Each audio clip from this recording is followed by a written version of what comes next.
ప్రధాని మోదీ 11 రోజుల ఉపవాసం చేయలేదా?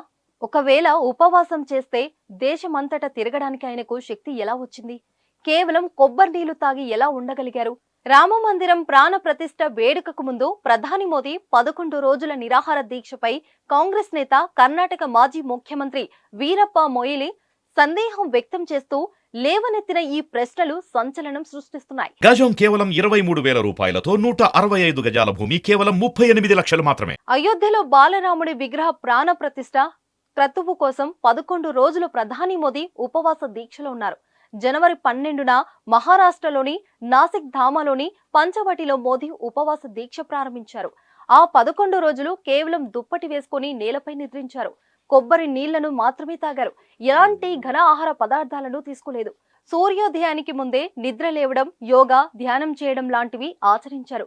గోపూజ చేశారు. ఆవులకు ఆహారం అందించారు. రాముడి జీవితంతో సంబంధం ఉన్న ఆ అన్ని ఆలయాలను సందర్శించారు.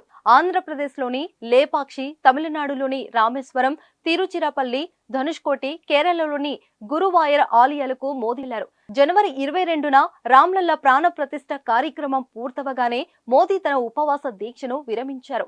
శ్రీరామ జన్మభూమి తీర్థక్షేత్ర కోశాధికారి గోవింద్ దేవగిరి మహారాజు రామచరణమృతం తాగి తన ఉపవాసాన్ని ముగించారు. అయితే మోదీ ఉపవాసం చేశారా చేయలేదా అని మొయిలీ అనుమానాలు కొత్త వివాదానికి తెరతీశాయి. ఏకంగా 11 రోజులు కొబ్బరి నీళ్లతో జీవించడం సాధ్యం కాదని, మోదీ అలా జీవించడం ఓ అద్భుతమని వీరప్ప మొయిలీ ట్వీట్ చేశారు.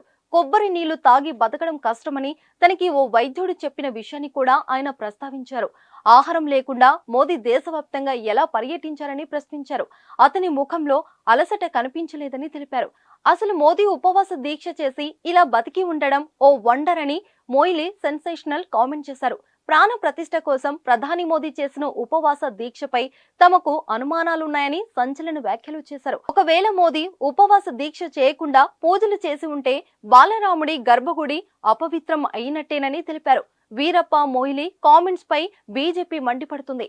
కాంగ్రెస్ లీడర్ వ్యాఖ్యలను బీజేపీ శ్రేణులు తిప్పికొడుతున్నారు. రాముడికి కాంగ్రెస్ పూర్తిగా వ్యతిరేకమంటూ విమర్శలు చేస్తున్నారు.